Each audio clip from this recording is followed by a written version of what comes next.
FMS പുതിയ വീഡിയോയിലേക്ക് എല്ലാവർക്കും സ്വാഗതം. അപ്പോൾ FMS 3/11/2025 പ്രൊയിലെ ഫാം റേറ്റ് അപ്ഡേഷൻ കൂടിയാണ് ഞങ്ങളിപ്പോൾ കണ്ടുകൊണ്ടിരിക്കുന്നത്.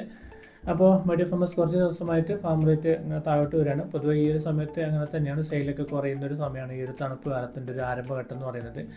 പക്ഷേങ്കിൽ ഈ പ്രാവശ്യം ഇപ്പോൾ ഇലക്ഷനൊക്കെ പ്രഖ്യാപിച്ചു കഴിഞ്ഞാൽ അതുമായിട്ട് ബന്ധപ്പെട്ട് അത്യാവശ്യം ഒരു സെയിലൊക്കെ ഒന്ന് മെച്ചപ്പെടാനൊക്കെ ചാൻസ് ഉണ്ട്. എന്നാലും നമുക്ക് ആ ഒരു സമയം ആകുമ്പോഴേക്കും നല്ല റേറ്റ് ഒന്നും വരാൻ പറ്റുമെന്ന് ഒരിക്കലും അങ്ങനെ ഒരു മുൻകൂട്ടി പ്രവചിക്കാനും പറ്റില്ല.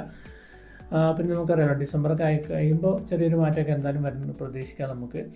പിന്നെ ഇന്നത്തെ ഫാം റേറ്റൊക്കെ നോക്കുന്നതിന് മുമ്പ് നമ്മളൊരു കാര്യം പറയാനുള്ളത് വെച്ചാൽ ഇപ്പോൾ നമുക്കറിയില്ല തണുപ്പ് കാലമാണ്. അപ്പോൾ ഈ ഒരു തണുപ്പ് കാലത്ത് നമ്മൾ ഏറ്റവും കൂടുതൽ ശ്രദ്ധ കൊടുക്കേണ്ടത് ബ്രൂഡിംഗ് ആയിട്ട് ബന്ധപ്പെട്ടാണ്.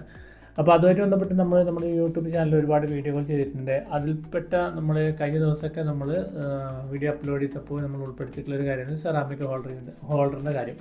അപ്പോൾ അതുമായിട്ട് ബന്ധപ്പെട്ട് 1-2 ഫാമേഴ്സ് ഇന്ന് എന്നെ കോൺടാക്ട് ചെയ്തിട്ടുണ്ടായിരുന്നു. അതായത് നമുക്ക് നമ്മൾ എല്ലാ ദിവസവും വീഡിയോയുടെ മുകളിൽ ആ ഒരു സെറാമിക് ഹോൾഡറിൻ്റെ ഫോട്ടോ വെക്കുന്നത് അവിടെ ജസ്റ്റ് അഫിലിയേറ്റ് എന്ന ഭാഗത്ത് ക്ലിക്ക് ചെയ്ത് നിങ്ങൾക്ക് ഫ്ലിപ്കാർട്ടിൽ പോയിട്ട് അത് പർച്ചേസ് ചെയ്യാനുള്ള ഓപ്ഷൻ ഉണ്ട്. അപ്പോൾ അവിടെ കാണിക്കുക ചിലപ്പോൾ 390 അതായത് 490 എന്നൊക്കെയാണ് പ്രൈസ് കാണിക്കുന്നത്. അപ്പോൾ ചില ഫാമേഴ്സൊക്കെ തെറ്റിദ്ധരിച്ചിട്ടുണ്ട് ഒരു പീസിൻ്റെ റേറ്റ്. പക്ഷേ അതൊരു പീസിൻ്റെ റേറ്റ് അല്ല. അവിടെ ക്ലിക്ക് ചെയ്യുമ്പോൾ നമ്മൾ ആ ഒരു ഫോട്ടോ ആണ് അവിടെ ക്ലിക്ക് ചെയ്യുമ്പോൾ അവിടെ എത്രയാണോ കാണിക്കുന്നത്, ഇപ്പോൾ 4 പീസ് 5 പീസ് അങ്ങനെയൊക്കെ അവിടെ ഫോട്ടോ ഈ ഫ്ലിപ്കാർട്ടിലും കാണിക്കുന്നുണ്ടാവും. ആ കാണിക്കുന്ന അത്രയും പീസിൻ്റെ റേറ്റാണ് അവിടെ കാണിക്കുക. അത് ജസ്റ്റ് നിങ്ങൾ പ്രൊസീജ് എന്നുള്ള ആ ഒരു ഓപ്ഷനിലേക്ക് പോകുമ്പോൾ നിങ്ങൾക്ക് അവിടെ കാണാൻ പറ്റും എത്ര പീസാന്നുള്ളത്. അപ്പോൾ ഇന്നത്തെ വീഡിയോയിൽ ജസ്റ്റ് അതിനെക്കുറിച്ച് 1-2 കാര്യങ്ങളോട് ഒന്ന് ഉൾപ്പെടുത്തിയിട്ടുണ്ട്. അപ്പോൾ നമുക്ക് ആദ്യം ആ ഒരു വീഡിയോ ഒന്ന് കണ്ടിട്ട് വരാം. അപ്പോൾ FMS നമ്മൾ ഈ ഒരു ഇൻകാൻഡസെൻ്റ് ബൾബ് അല്ലെങ്കിൽ ഹാലജൻ ബൾബ് എന്ന് പറയും, അല്ലെങ്കിൽ ചിലപ്പോൾ ഇൻഫ്രാറെഡ് ബൾബ് എന്നൊക്കെ പറയും. അപ്പോൾ സാധനം സെയിം തന്നെയാണ് ഈ ഒരു നമ്മൾ ഉപയോഗിക്കേണ്ടത്.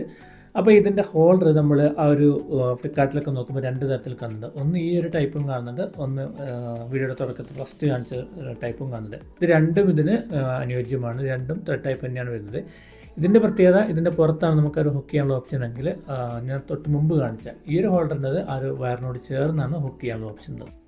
പിന്നെ അതോടൊപ്പം തന്നെ ഒരു കാര്യം കൂടെ കൂട്ടിച്ചേർക്കാനുള്ളത്, ഇപ്പോഴും ചില ഫാമേഴ്സിനൊക്കെ ഡൗട്ടുണ്ട് ഈ ഒരു ബൾബ് ഉപയോഗിച്ച് കഴിഞ്ഞാൽ ആവശ്യത്തിന് ചൂട് കിട്ടുമോ എന്നുള്ളത്.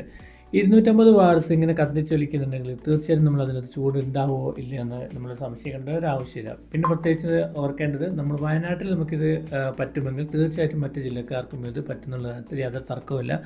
അപ്പോൾ നിങ്ങളിപ്പോൾ കണ്ടുകൊണ്ടിരിക്കുന്നത് 3000-ൻ്റെ ബാച്ചാണ്. ഫസ്റ്റ് ഡേ മുതൽ തന്നെ ഈ ഒരു ബൾബാണ് ഉപയോഗിക്കുന്നത്. അപ്പോൾ സുഹൃത്തുക്കളെ അതുമായിട്ട് ബന്ധപ്പെട്ട് ഇതാണ് പറയാനുള്ളത്.